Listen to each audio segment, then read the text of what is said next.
Welcome to Brain Strength, the series where this average fool on occasion does some athletic things while teaching you a thing or two about sports psych along the way.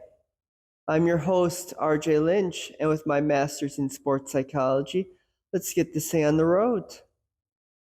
In this episode of Brain Strength, I'm going to be focusing on the idea of confidence, how to build it, what it looks like, and how it actually sounds so that you can be a more confident athlete and so that you coaches out there can help your athletes be more confident in what they do.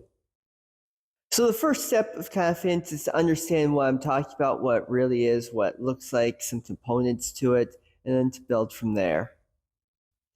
So what is confidence? Confidence is that belief, the idea that you can accomplish something, it can be done, you can overcome, you have the ability to perform a skill, and that you trust in yourself to train, act, think, all in the ways that are needed to survive and to be your best self. So the confident athlete not only is able to perform a skill like make a three-pointer, but believes in themselves when the moment comes in the pressure-filled situation that if they shoot it, they're going to make it. So what does the confident athlete look like? The confident athlete is someone who's calm and focused. When they're confident in themselves, there's not a lot of anxiety or jitters going on there. They just know, like, oh, it's just like riding a bike. It's just like talking or walking. I don't have to think about it. I just do it. And I know it's the right thing because I've trained myself, done enough groundwork that I know what it's going to be. They're focused in there.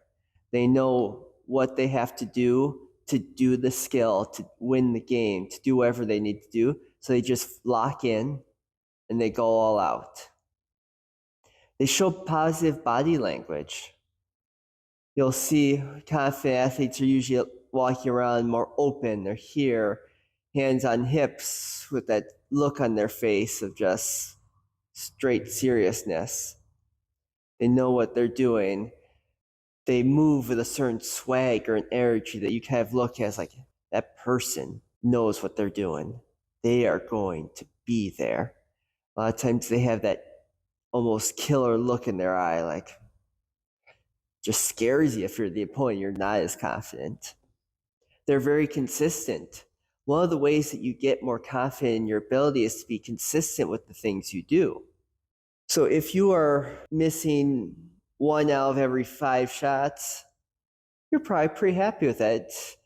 Hitting 80%, pretty good. If you're missing 4 out of 5, you're probably less confident in yourself. You're less consistent.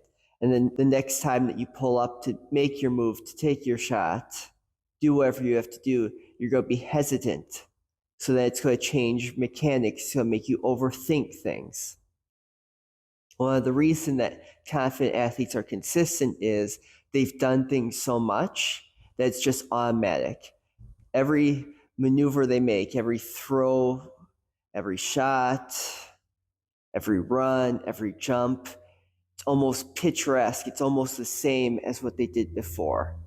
Maybe everything's not correct about it, but it does what it needs to do to get there. And then they're resilient. When you have a certain confidence to you, when you know that you can accomplish something, when you reach failures, when you get knocked down, there's generally a stronger belief that you're going to get back up. If you've practiced losing, being down, if you've gone through these moments where you've just failed and realized that you're going to be able to rise again, you're just confident. There's this belief that it's going to be all right.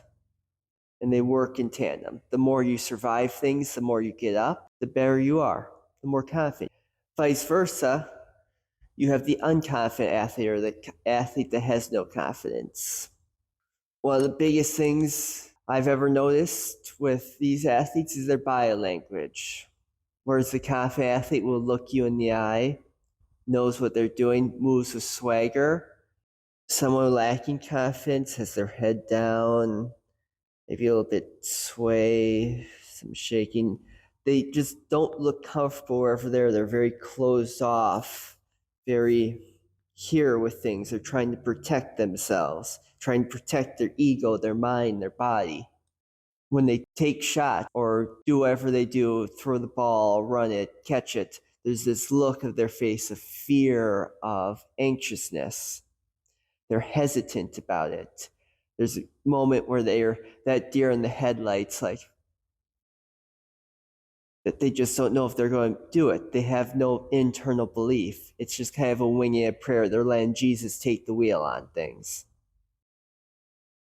The next thing you'll notice for it is they'll avoid risk.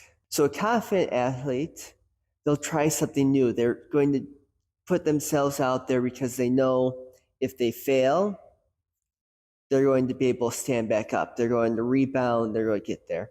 If they don't have a lot of confidence in themselves, what they're going to do is avoid those situations where they could fail.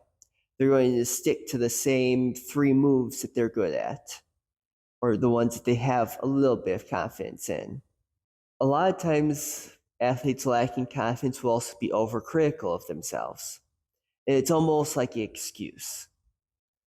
So they'll make excuses of why they're not doing things well, of, I suck, I don't have the talent level to be here, I just gotta play this basic role, survive the season, and then I'm done. Or they will pick out every little mistake they have, and then what this does is, if all they see is mistakes, if all they see is failures, they're not going to believe that there's any success in there. They're not going to believe that they can do things because everything their mind focuses on is mistake, mistake, failure, failure. I suck. We suck. This is no good. I have no talent. These are the things going through their head. They're very negative with their self-talk. And then lastly, they're inconsistent. I always think of this line from, I believe it's the 3rd Pirates of the Caribbean movie, where Jack Sparrow's talking about, I think it's liars and not, or dishonest men and honest men. You can always trust a dishonest man to be dishonest. It's the honest ones you gotta look out for, because you never quite know if they're gonna be dishonest. Me, I'm dishonest. And a dishonest man you can always trust to be dishonest. Honestly. It's the honest ones you want to watch out for. Because you can never predict if they're gonna do something incredibly stupid. Well, you can always trust a confident athlete is going to be confident. But an unconfident athlete or athlete lacking confidence might on occasion have a moment where they show a little bit of confidence because they're doing the one thing they believe they can do, and they do it really well. They're like, oh, all right, they're starting to grow. Let's see if you can do it again. And then they're back in their old habits of, I don't believe in myself. I can't do this. I'm small. I'm weak. I'm this. I'm that. So, truth is, you can never trust someone who doesn't have confidence, because on occasion they might flash greatness, but you never know if it's going to string together a long roll or if they're just going to fall apart again right away. So that we know that, I want to talk about one of the main underlying theories of confidence, how we build it, what it looks like, and it's this idea of self-efficacy. Self-efficacy is pretty similar in definition to confidence, and the idea of it's the belief and ability to accomplish something. I can do this. How do we build it? How do we increase confidence and self-efficacy through it? You start to learn how to master things. You take things one step at a time. For a good example of building self-efficacy, building confidence through mastery, think of Olympic movements in weight room. If you just have someone who's never done them before come in, they're going to do something dumb. Maybe it's, they're swinging, they're something there that's very not great. They might get up there, it might work, might hurt, might make them sore. They're not going to be very confident if all they do is get in there, just clean, just do it, just do the thing. Sometimes, especially with your younger athletes, what do? We start with a process. We build mastery step by step. We start with, can you get into position? Can you start with, get your knees a little unlocked? Okay. Now, can you send those hips back a little bit? Okay. Now we're getting somewhere. Now, can we just do a low pull? Okay. Do that a couple times. You do that until like every time it looks the same. It is consistent. It is there. So they've done their low pull so much. Now can we go here to here? For my athletes, when I work with them a lot, I will have them have a very loose grip in this so that they get the idea of it being a lower body motion, building the confidence like, oh, my legs can get that bar up there without me pulling on it. I don't have to do a lot there. Then once we get to that spot, it's, okay, now I can do that. I can get to the power. Can I do that 5 times? Then maybe it's clean to do a clean, and then you squat. You master that motion. Now it's, can I do the things together? And do that until I'm perfect with it. And along the ways, if you hit rough spots, like for a lot of the athletes I coach, if they're having confidence issues, don't believe themselves in the clean, a lot of times it comes down to the catch because they're catching things on their toes. They're very unstable. So I'll add in pieces where they are just focusing on dropping under. So they're here. I don't want a lot of leg drive. With very light weights, can you just pull yourself under that bar? Feel like it's like to catch it back on the heels. Building their confidence in the spot that they're weak on. They don't believe that they can get under, so I make them get under. That's the idea of building that self-efficacy. The next thing that can help with self-efficacy is a little bit of vicarious experience. What is vicarious experience? It's watching film. It's watching things of people of similar ability. One of the biggest issues that coaches, athletes have when they're trying to build confidence or learn a skill is they're going to look at LeBron James. They're going to look at Noah Lyles, Usain Bolt, Simone Biles, Caitlin Clark. You're looking at these athletes that are professional athletes, top of the top of what they do, and you're trying to copy what they do. Well, if you just try to copy them, you're probably going to have issues because they are a completely different stratosphere. To build your confidence, to learn how to do things, learn by watching the seniors, the people that are just a couple of years older than you. Watch the people that may be in your class or on your team that are the same age, are very good at the skill. In most cases, the people in your area, the people in your school, on your team are going to be a lot closer in ability to you than you are to an Olympian. Unless you are an Olympian, shout out those high schoolers that have been making the Olympics recently. Hey, sometimes you just got it. But the point of vicarious experience is you learn through people that are similar in ability, watching people similar in ability. The spots that you're going to be able to be in are going to be a lot more similar to those than people of very, very high caliber. Next thing through self-efficacy is that immediate or relatively soon verbal feedback. This is something that comes from coaches. So as a weight room coach, the one little cue I give to an athlete on the track, I tell them, do this one thing, or that looked great. How did it feel? Make them think about things as well. The final piece is the emotional states. If someone is already very anxious, very stressed, sad, depressed about other things, it's going to affect how confident they are. Even if they've done everything else, they could be the master of their craft. But if they come into a meet, if they come into a game extremely anxious and scared, the mastery pretty much goes out the window because the fear, the anxiety, those mechanisms in your brain are a lot deeper than any of the learning you've been doing of skills, and they're going to take over. And then you're going to become inconsistent. You're going to be anxious. All those things that make an athlete not confident are going to kick in. So what do I do as a mental performance pro to help athletes be the best them? The first one is usually creating realistic mastery style goals, teaching them how to focus on the process. So going back to the clean example, if they are an Olympic weightlifter trying to fix something Instead of us having this goal of how much weight we're going to move, it's going to be how many repetitions can we get for a drill or a series of drills that are going to work on the flaw that we have. And then we're going to build upon that.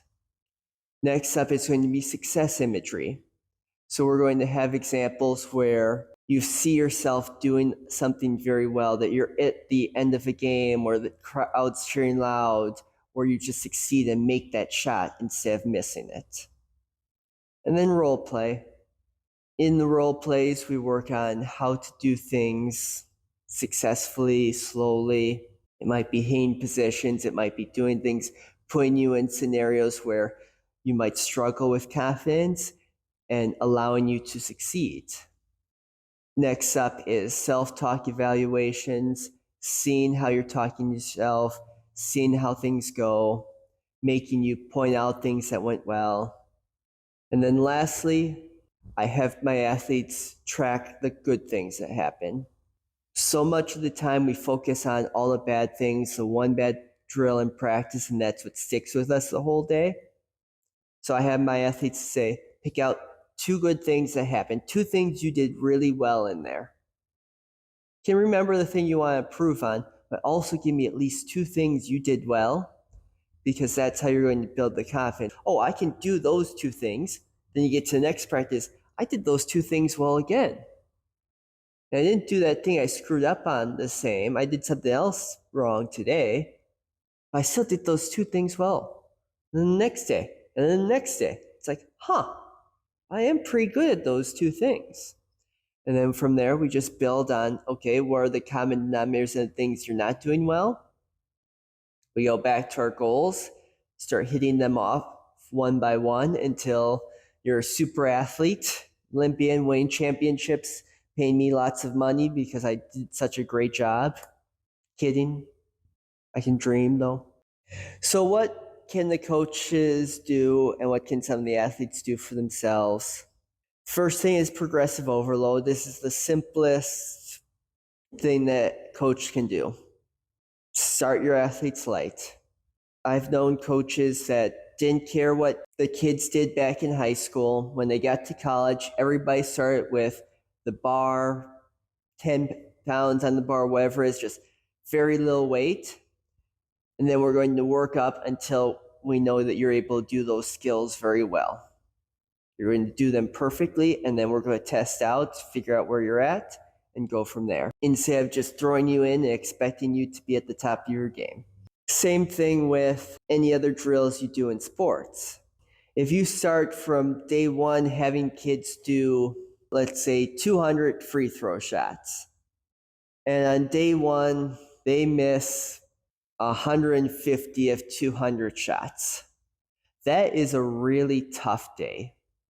That is a really sucky day to have. That's rough, buddy. So where do you start instead? You start, can you make 20 out of 50 shots? Okay. Now can we get to 30 out of 50? And we get to 40 out of 50. And once we get there, maybe we're like, all right, now we're going to go, can you make 40 out of 60? 50 out of 60, slowly building it up that way. 55 out of 60. Just progressively trying to get them one step at a time instead of just do a million shots and let's see how many you make. Because I can guarantee, knowing from my head, I'd be a lot more depressed after a day of missing 150 shots than going to be of a day where I only make 20 of 50. Still sucks, yes, but it hurts a lot less because there's a lot less misses that I had to go through. So progressively working up. Next up is consistent feedback and reinforcement. So this is a big struggle, especially in large coaching staffs, that if an athlete is doing a skill, one coach might have this cue, another coach has this cue, or they might focus on this or this. They might have different philosophies. If they're telling the athlete 2 different things, they're going to be like, what's going on? What am I supposed to do? So it's very important as a coaching staff to get on the same page and be like, okay, these are the cues we're going to use. This is what we're focusing on. Let's get this right so that we don't confuse our athlete.